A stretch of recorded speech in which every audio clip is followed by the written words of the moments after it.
ambassadors from the two countries. It was mentioned it was possible.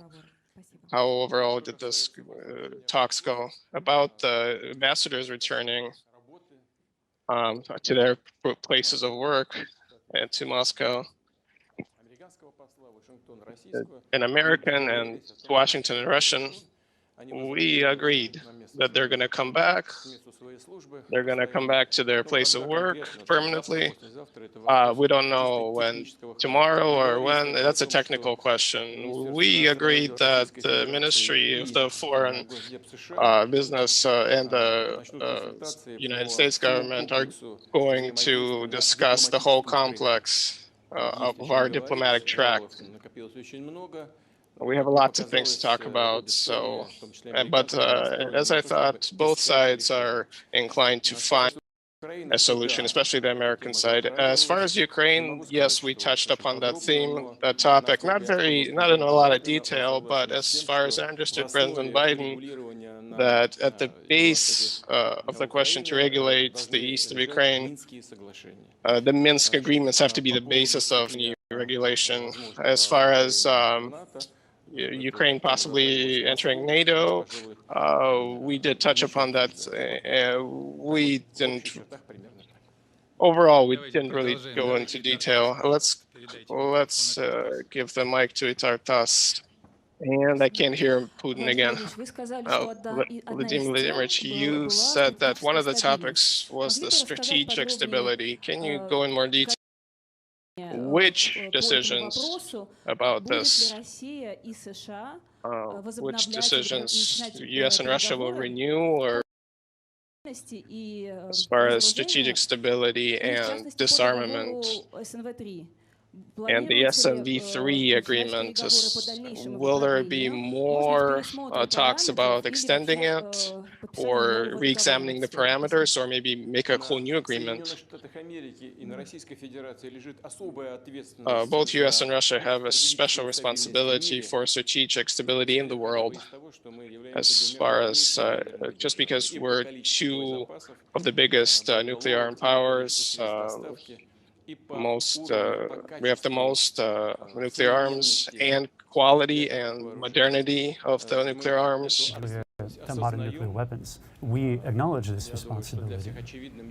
I think it's clear for everyone the fact that President Biden has taken on responsibility and has taken the decision, which we believe is quite timely, to extend the START treaty for 5 years up until 2024. Of course, no doubt, the question remains on what happens next. We've reached an agreement that consultations will be commenced at the interagency level under the aegis of the State Department of the United States and the Ministry of Foreign Affairs of Russia.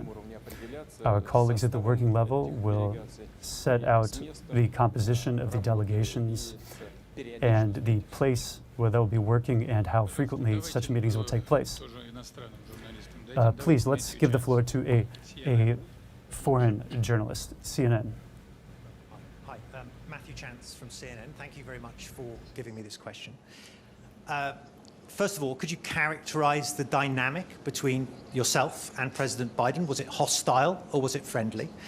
And secondly, throughout these conversations, did you commit to ceasing carrying out cyber attacks on the United States? Did you commit to stopping threatening Ukraine's security? And did you commit to stop cracking down on the opposition in Russia?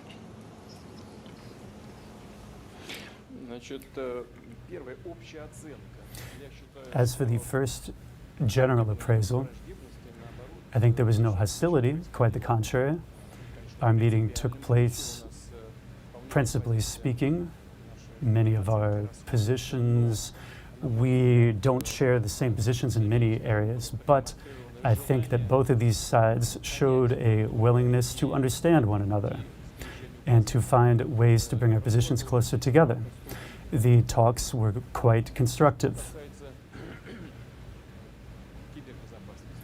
As for cybersecurity, we reached an agreement, chiefly that we will start negotiations on that. I think that's extremely important. Now, as for who needs to take on any sort of commitment, I'd like to inform you of something. I'm talking about something that's already well known, but not known to the broader public. Not from American sources. I'm afraid that I'll confuse the names of organizations, but as for American sources, they've said that most of the cyber attacks in the world are carried out from the cyber realm of the United States. In second place is Canada. Afterwards, countries, and then comes Great Britain. Russia on this list. Where's Russia on this list? Well, we are a country whose cyber territory has the most. Russia's not on the list. Number one. Secondly, we've received from the United States 10 requests regarding cyber attacks on attacks in the United States. As our colleagues have told us, they are from the cyber realm of Russia. And there were 2 requests this year. Both last year and this year, our colleagues have received exhaustive responses. For our part, Russia last year sent sent to the state structures of the U.S. over 40 and 35 this year, and we still haven't even received a single response on that front. This says that we do have something to work on.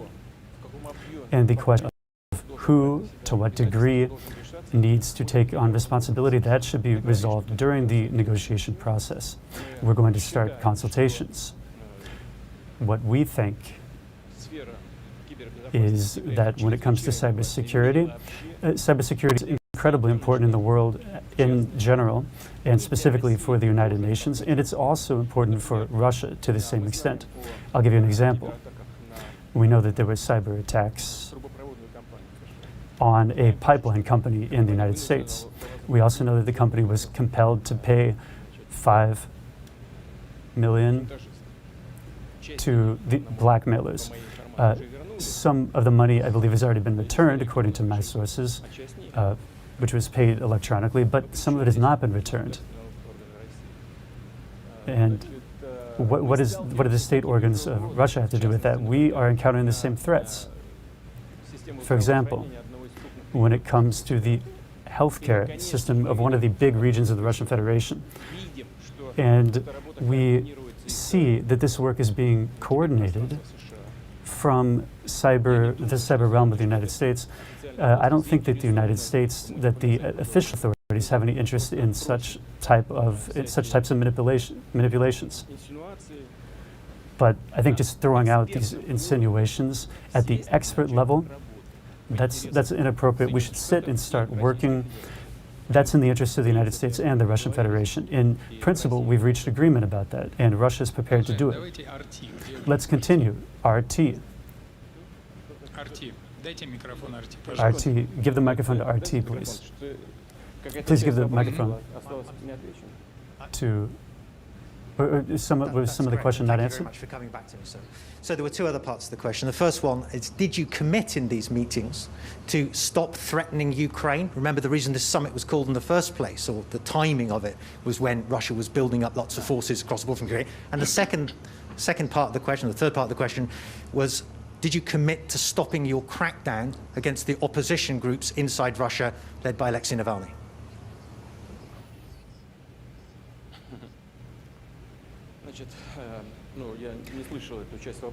So, well, I didn't hear that part of the question. Maybe it wasn't interpreted, or maybe you just decided to ask a second question.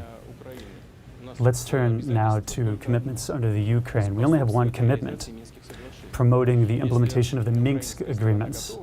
If the Russian side is prepared to do it, then we will take that path without any doubt. Incidentally, I'd like to point out one point. Back in November of last year, what happened? The Ukrainian delegation submitted their considerations about how they are planning to implement the Minsk Accords. Please take a look. It's not a secret document. Here's what it says. Primarily, There's a need to have proposals for the political integration of Donbass into the Ukrainian legal system and constitution.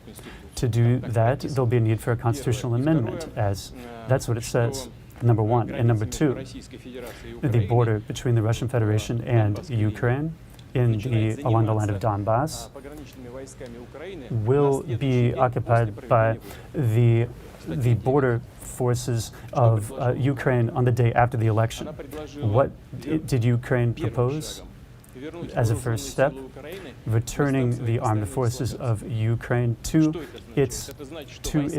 their place of constant deployment. What does that mean? That means that the Ukrainian forces should go to Donbass. That's number one. The second thing that they proposed was closing the border between Russia and Ukraine in this area. And third, elections should be held in 3 months. In 3 months after these two steps are taken.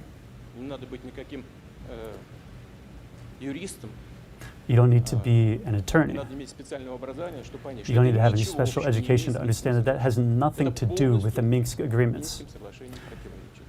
This runs fully counter to the Minsk agreements. That's why what additional commitments could Russia shoulder in this context? I think everything is understandable. Turning now to the exercises. We are conducting exercises on our own territory, just like the United States carries out exercises, a lot of exercises on their territory, but we didn't carry any exercises bringing our personnel and our to the United States. Regrettably, the United States government is doing that right now. That's why the concerns should be not with Russia, but with the United States. But we talked about that during our talks. We clarified our positions. Turning now to the opposition and the citizen that you mentioned. Number one, this person knew that he was breaching the laws effective in Russia. He should have noted that as a person who was convicted 2 times. I'd like to underscore that he deliberately ignored the requirements of the laws. This person went abroad for treatment, and he didn't register with the authorities, and he came out of the hospital, and then he recorded a video, posting it in the internet. And then that requirement arrived. He didn't appear. He ignored the law, and he knew that he was then being investigated, and he came back deliberately. He did what he wanted to do. That's why. What can you say? As for people like him in the systemic opposition, regrettably, the format of the press conference does not allow for us to get into this in depth, but here's what I have to say. Look, I think I'm not going to say anything complicated. It's going to be clearly understandable. If you can convey this objectively to your viewers, your audience, then I'll be very grateful to you. The United States has announced that Russia is its enemy, its adversary. The Congress did that in 2017. U.S. legislation has a provision. That provision says that the U.S. needs to support the rules and the order of democratic administration in our country, and needs to support political organizations. That is enshrined in American law, the U.S. law. Now let's ask a question. If Russia is an enemy, then what organizations will support America in Russia? I don't think the ones that are strengthening the Russian Federation will do that.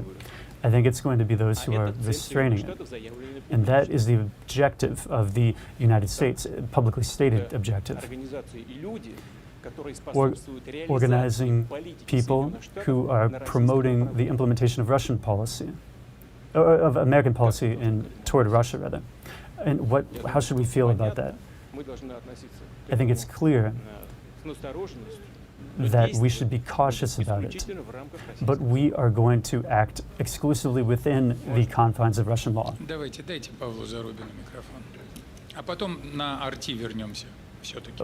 Let's give Mr. Rubin, we'll give Mr. Zarubin the microphone, then we'll continue with RT.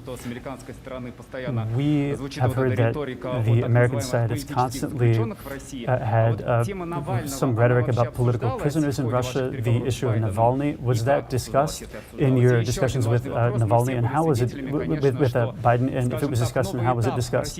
Also, we've all seen that there's a new stage in Russia-American relations with President Biden, and all of this started off with a very crude remark by Biden about you. What do you think? President Biden spoke about human rights.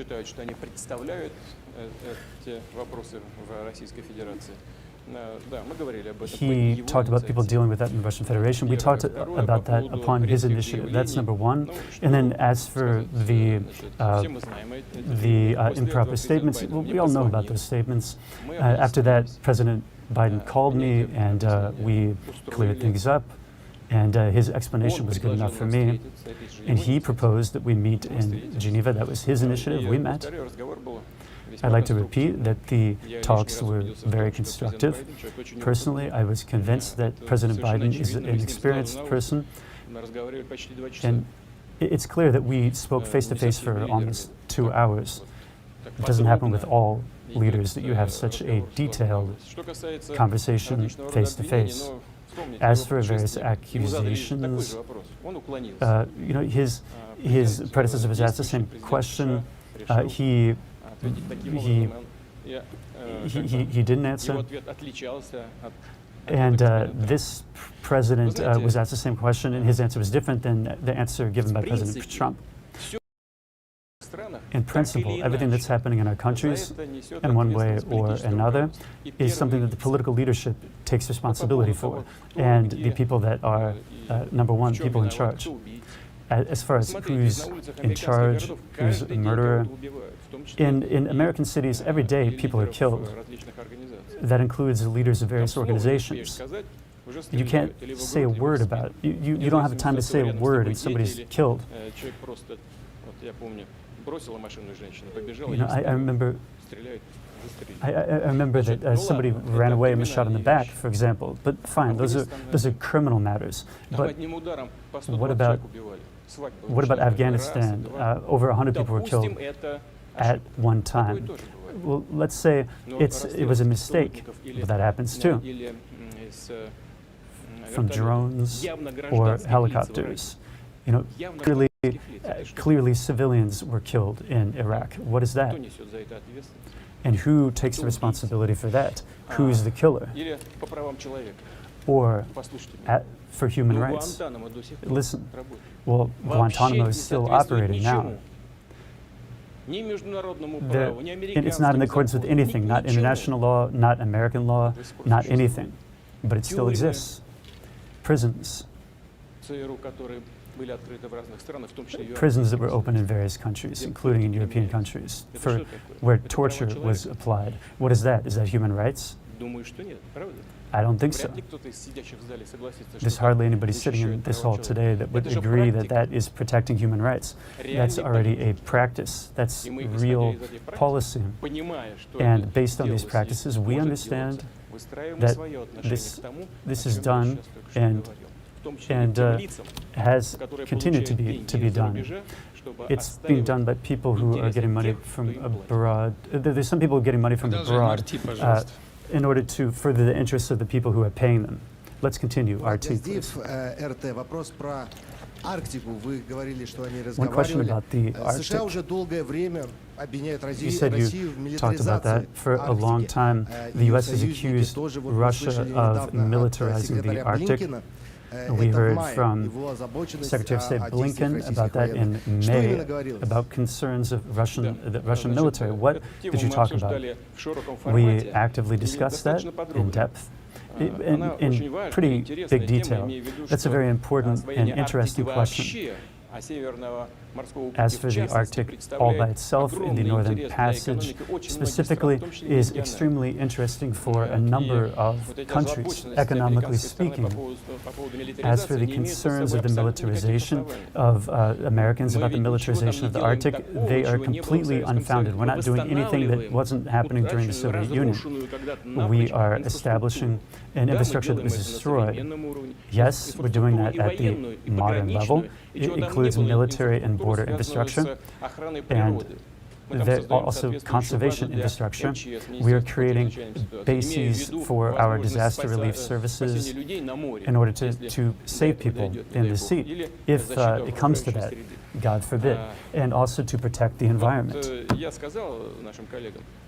What I told our colleagues was that I don't see any concerns. Quite the contrary. I'm firmly convinced that we can cooperate, and we should cooperate in this area. Russia and the United States are one of the 8 members of the Arctic Council. Russia is chairing that, the Arctic Council this year. Moreover, between Alaska and Chukhotsk, there is a strait. It's a well-known strait. On the one end is Russia, and the other end is the United States. All of this should spur us to join our efforts. The situation regarding the use of the Northern Passage is governed by international law, by 2 basic laws. The Convention on the Law of the Sea of 1982, I believe it is, and the Polar Code of Conduct, which consists of a number of documents which were ratified in 2017. I pointed out something to our partners, namely we, Russia, we intend to fully adhere to these international legal standards. We're not violating anything. We are prepared to assist all stakeholders and all companies in exploring the Northern Passage.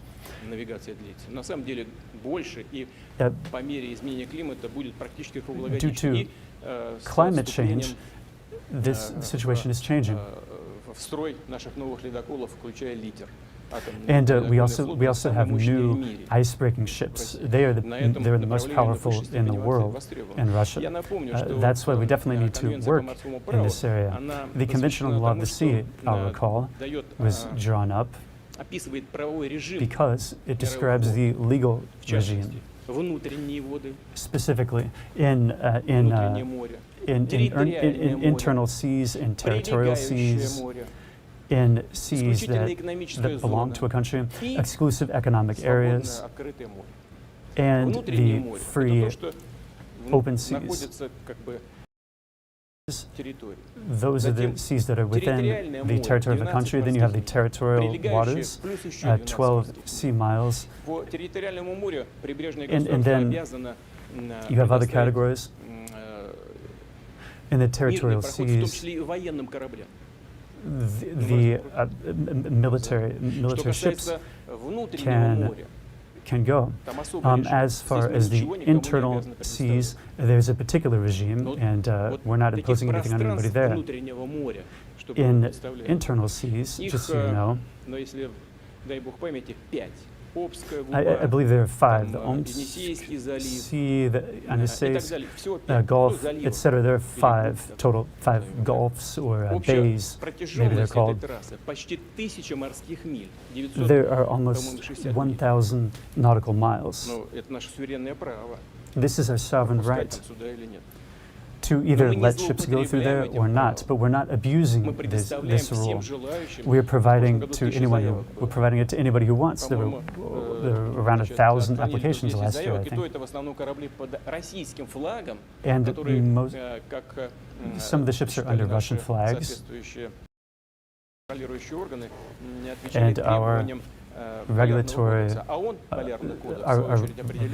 authorities monitor compliance with the Polar Code of Conduct, which has requirements for ships. If all of us together, all stakeholder countries, including the member of the Arctic Council.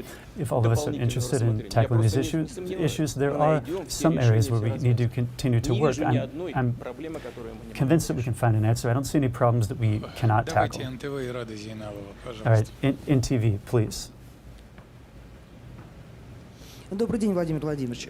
Хорошие или хотя бы неплохие отношения между Россией и Америкой всегда были залогом Good relations, or at least not poor relations, between Russia and America were always the guarantor of calm international relations. And you talked with Biden. Biden agreed on some matters. Now you're talking about respect. You said that your talks were characterized by that. Before the talks, you talked about red lines. And Americans have some red lines. During the talks, were you able to reach an agreement about not crossing the red lines in all areas? Is that something that would improve the relations or at least stabilize the relations? Well, I can say that on the whole, we understand what our American partners are saying. They understood what we were saying. I mean, when we're talking about red lines. But I have to be frank. Of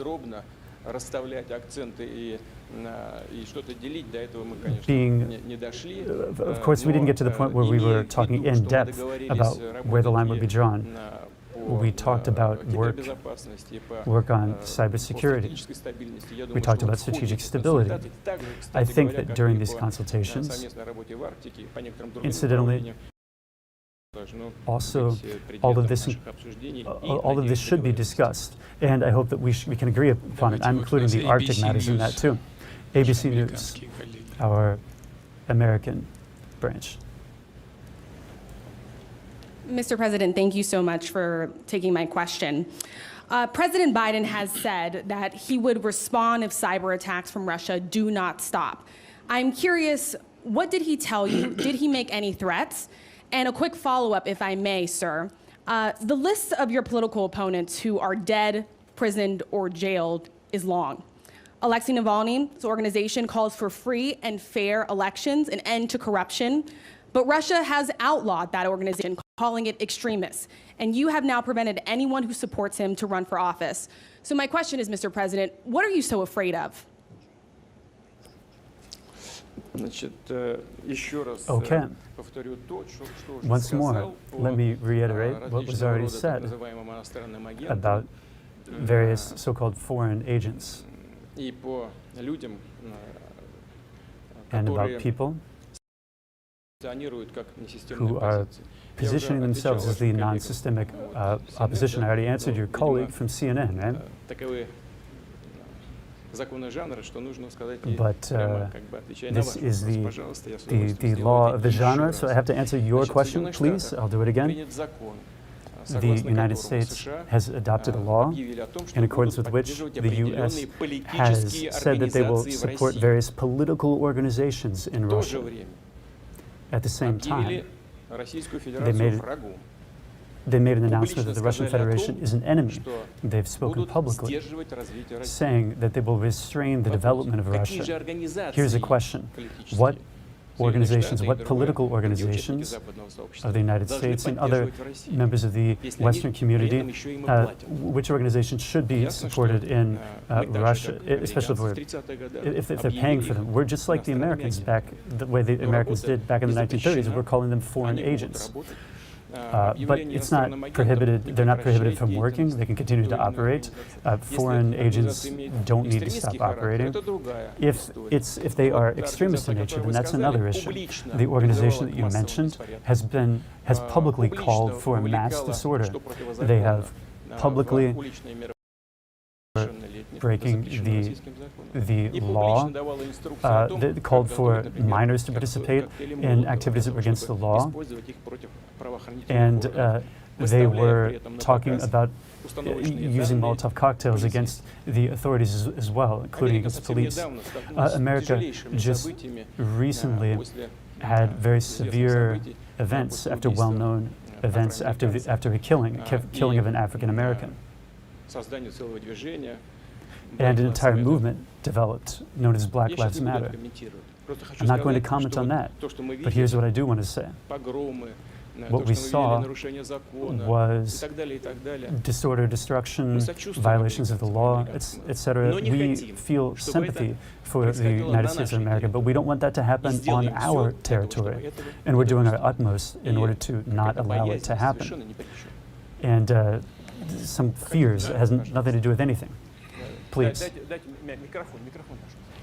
Could you give me the microphone, please? You didn't answer my question, sir. If all of your political opponents are dead, in prison, poisoned, doesn't that send a message that you do not want a fair political fight?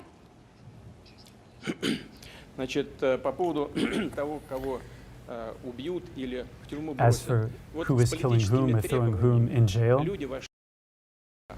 people came to the U.S. Congress with political demands. 400 people. Over 400 people had criminal charges placed on them. They faced prison sentences of up to 20, maybe even 25 years. They're being called domestic terrorists. They're being accused of a number of other crimes. 70 of them were arrested right away after the events, and 30 of them are still under arrest. It's unclear on what grounds. And as for nobody from the official authorities has informed us about it.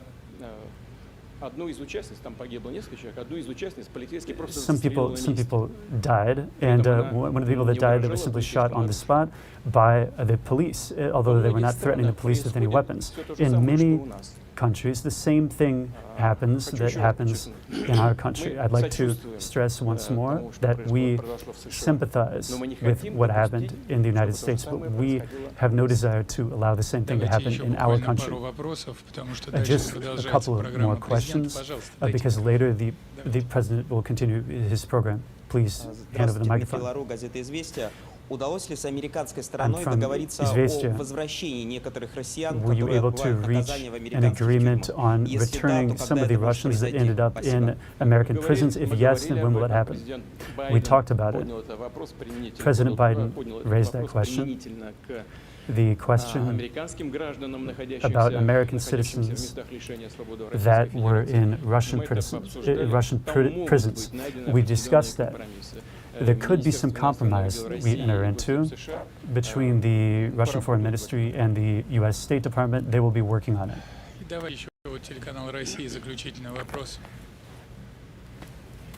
The Russia channel.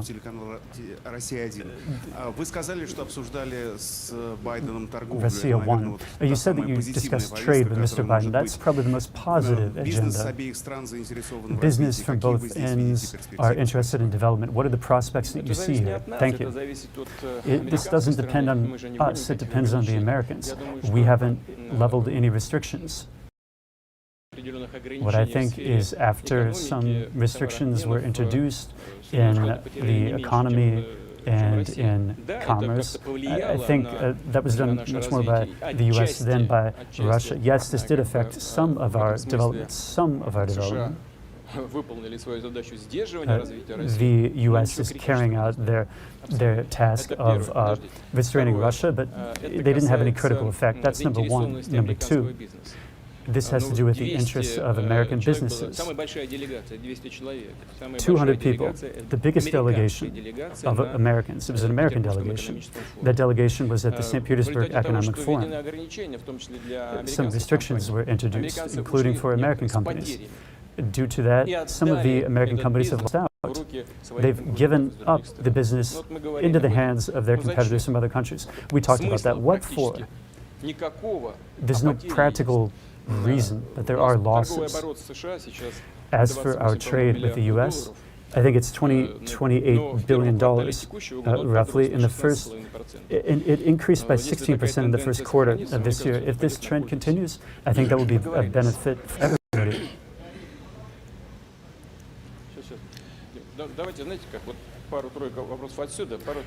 Sure, you know what, let's have a couple of questions from here and a couple of questions from here, all right?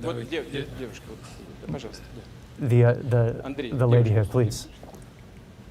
Andrei, let the lady ask the question. Господин президент, спасибо большое, что у меня есть возможность задать вопрос. Thank you very much for affording me the opportunity to ask you a question. A few years ago, you met President Biden. That was when he was vice president.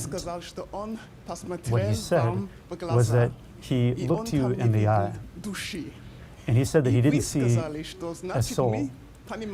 And you said, that means we understand one another. Did you, tell me please, did you look him in the eye and what did you see there? Did you see a person with whom you can work? And please tell me, President Biden, did he invite you to visit the Russian White House? And if, the White House rather, and if yes, did you agree to go to the White House? President Biden did not invite me as his guest. I didn't invite him either.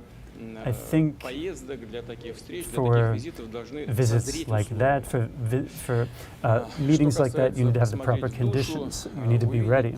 As for the soul, seeing it or not seeing something, well, this isn't the first time I've heard this. Frankly speaking, I don't recall this conversation, but I will allow that it happened. And but if you ask me, what sort of a partner, what sort of a conversational partner Biden is, I'd say he's very constructive, he's very balanced, just the way that I expected. He's very experienced, you can tell that at first glance. But he talked about his family, recalling them.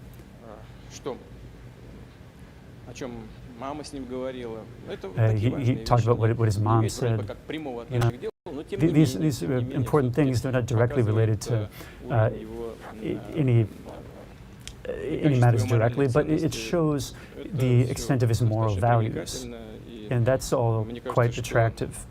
And what I think is, on the whole, we spoke the same language. That doesn't mean that we necessarily have to look into our eyes, look into our souls. We need to have eternal friendship and love, but no, we have to represent our countries. And the relationship is a pragmatic one, primarily. Yes, please.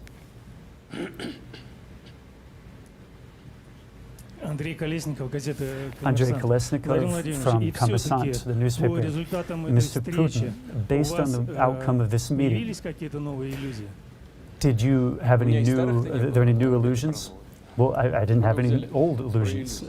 What about new ones? No, illusions, there are no illusions, and they any illusions. Okay, over here, you're raising your hand. Yeah. Please. Give her the microphone. The young lady can decide herself whom to give the microphone to. Hello, I'm from the channel Zvezda. Mr. Putin, a question about global climate change. Did you speak with President Biden about that? And the second question has to do with American media. Recently, you gave a big interview to NBC.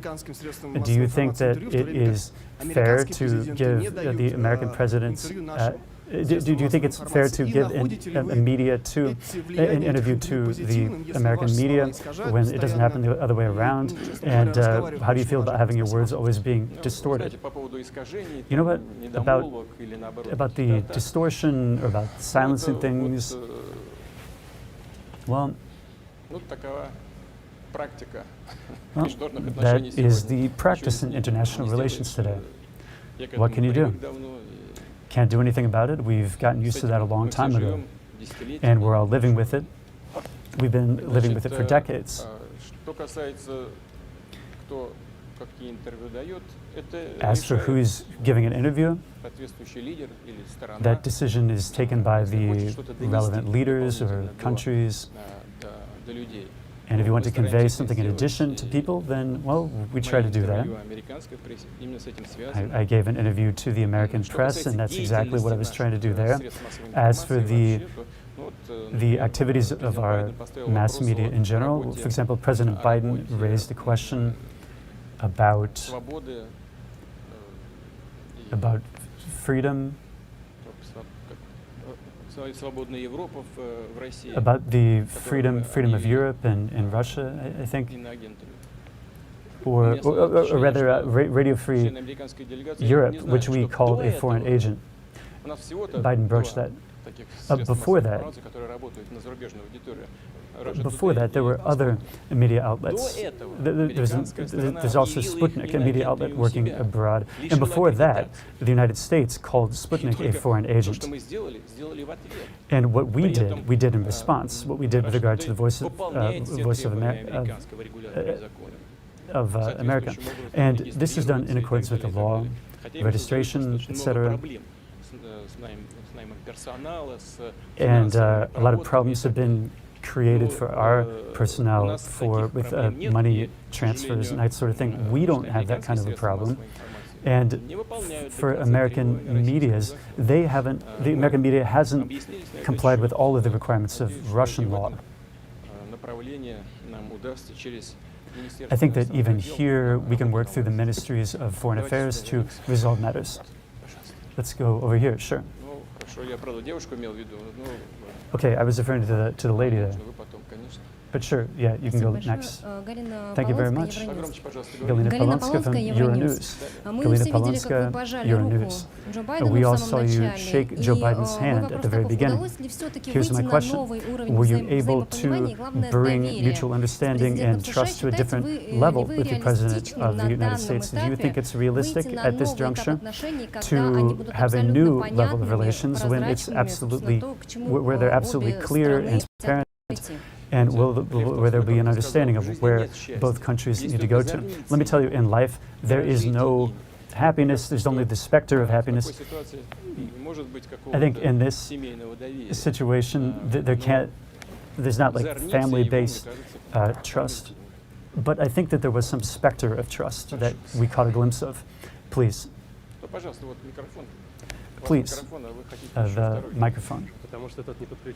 You already have a microphone. You want a second one, huh? This one wasn't turned on. Thank you. The coronavirus is one of the most important issues on the planet now. Was this issue discussed with the American president? And if yes, what are the prospects for joint work with the Americans in order to curb this plague? And perhaps you talked about mutual recognition of vaccines. We did talk about that, but we only touched on it tangentially. We answered a request by the Americans to send our equipment as humanitarian assistance. You know, America is a big, powerful country. And it's not like they don't have money. Just at that point, they really needed our equipment. We did it free of charge. And we're prepared to continue cooperation on these lines in the future, but we didn't talk about it in general. We didn't talk about it in detail rather today. With regard to President Trump, after those meetings, the relations between the two countries deteriorated further. Is there any indication that happened again? Did we reach in our relationship with the U.S. some sort of a low point that we can push off from and go up? That's difficult to say now. That's because all of the activities that have to do with worsening the relations, all of the actions that did that were not initiated by us. I don't know. Please.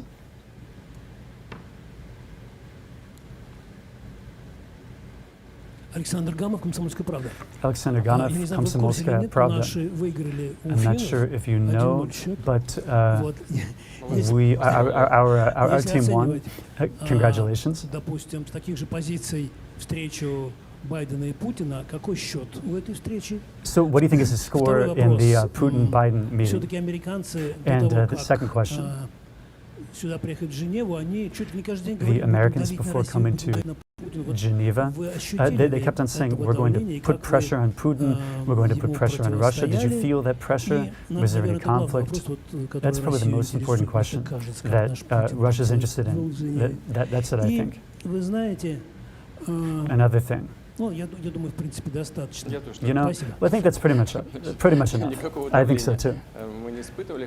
We didn't experience any pressure, although there was a candid and open conversation, and there were no personal or diplomatic deviations from the topics we set out to address. So let me repeat once more.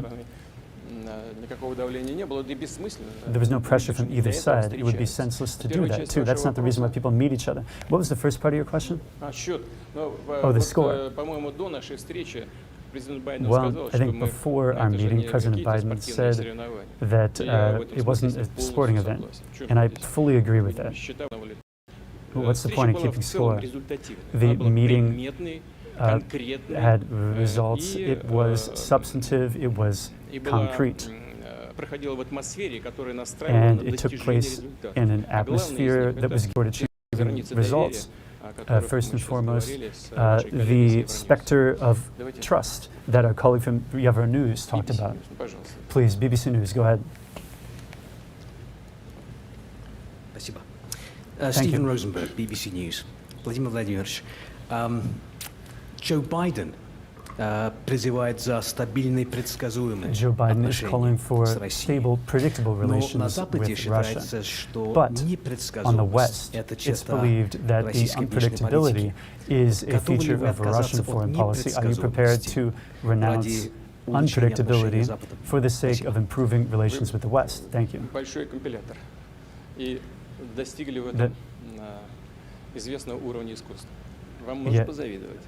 I envy you for the level of artistry you've achieved here. So, turning to the first, as for the first question, do you think, and the second question, are you, the first question, the West considers, and secondly, are you prepared to renounce it? Just because the West believes that to be the case, it doesn't mean that it is the case. Let's turn to the first part of the question. You said that the West believes that Russia's foreign policy is unpredictable. Let me answer that.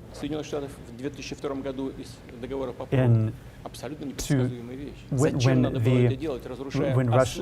the U.S. exited the ABM treaty for no reason, why did they do that? That had an effect on strategic stability, and now the withdrawal from the INF in 2012. What's stable about that? There's nothing stable about that at all. Withdrawal from the Open Skies Treaty. What's stable there? There's practically nothing left.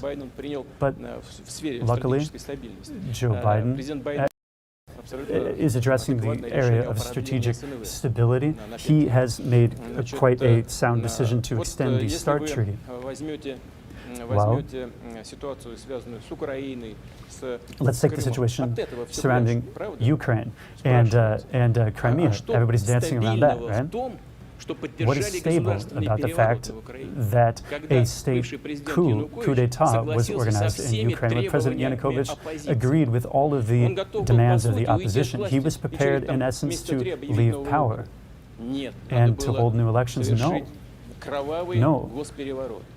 There was a need to carry out a bloody coup d'etat, which led to results that are well known. And well known in East Ukraine. And you think that we're unpredictable? No, I don't think so. In my view, we are acting absolutely appropriately to counter threats that are emerging against us. And I think for the situation to be truly stable, we need to reach an agreement on proper rules of conduct in all the areas that we talked about: strategic stability, cybersecurity, tackling issues that have to do with regional conflicts. I think that we can reach an agreement on everything. At least today, the impression arose, that impression arose based on the outcome of our meeting, my meeting with Mr. Biden.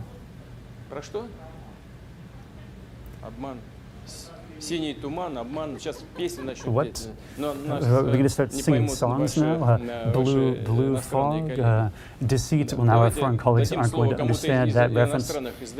Okay, let's give the floor to one of the foreign outlets, Bloomberg, please. I have a follow-up question. Bloomberg News или архивов? Владимир Владимирович. Bloomberg News. Вот у вас с Трампом. In 2016, you met with Trump. After that, American sanctions were adopted. Well, the latest round were adopted very quickly. Did you talk with Joe Biden about the guarantees you would have for these sanctions to be lifted, or rather for new sanctions not to be introduced against Russia? And you said that there's some incipient hope. With regard to выполнимости Biden, тех начальных договоренностей, о которых вы сегодня you разговаривали, mentioned some больше initial доверия, уверенности, что он это agreements. сможет сделать, Do you have потому more что trust that he'll считается, be able to что do it? государственный американский аппарат Because более it's believed солидарен that с линией президента the США сейчас, чем American во administration время has more правления Дональда solidarity Трампа. И вот with те the моменты, о American которых вы president говорили than по was the поводу case консультаций по during Donald кибербезопасности, Trump's по term. консультациям You talked about по cybersecurity. Украине, я не понял, You had будут ли consultations какие-то on по Ukraine. кибербезопасности, там создана рабочая группа, да? I wasn't sure, was there a working group on cybersecurity? And you talked about some red lines. Did you lay out the red lines specifically about them? Can you tell us about them? Well, let's turn to the red lines. I've already addressed that many times. The understanding arises during negotiations on key areas of our interaction. It makes no sense to try to scare one another. When people sit down at the negotiating table in order to establish relations, not to intimidate each other. As for these sanctions, as for restrictions on economies, I've already said, we don't know what the mood, what the domestic policy mood is like over there. We know the general situation, but we can't say what's happening in detail. So there's some who are against Russian development. There's some who are proponents of it. It's difficult to say which side is prevailing. But if after our meeting some steps are taken, the ones that you recalled in 2016, then what will that mean? That will mean that will mean that we've lost the latest opportunity. Please. One final question, journalist from Thank you for the opportunity. I'm Tamara Teresco from Radio-Canada.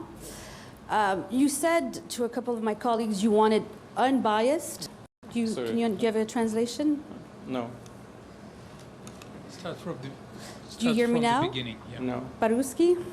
Не хотят Канаду включить. Хорошо? Нет.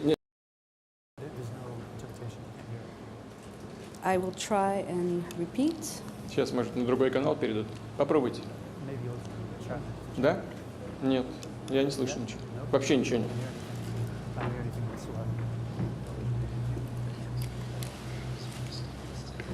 Сейчас, секундочку. 1 second.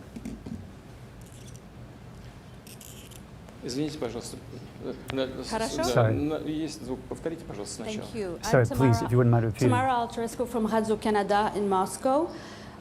You said to a couple of my colleagues you wanted unbiased, fair questions and coverage. I have a fair question for you. It actually comes from my 9-year-old daughter, who asked me before I left to come here, what is the big deal with the summit? And it's quite a complicated answer for a 9-year-old. So I'd like you to explain to us, in your own words, Mr. President, why is this relationship so complicated? And also, I'd like to know, why are young people not allowed to protest in Russia? Да, это здорово, что ваша 9-летняя дочь интересуется этими It's great that your 9-year-old daughter is interested in these questions. The answer is very simple. Вокруг себя и сказать, видишь, как прекрасен. You need to look around yourself. You need to see how beautiful the world is.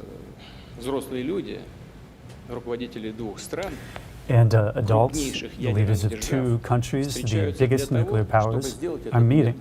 They're doing that in order to make the world safer, more reliable, and a place for everyone, a home for everyone to flourish, for all those who live on our planet. And they're doing that with a terrible weapon, which needs to be limited. They need to draw up common rules on refraining from using those weapons. They talked about protecting the environment, about rivers being clean, about seas being clean, about there not being any floods, not being any droughts, about providing food to everyone on the planet, no matter where they are.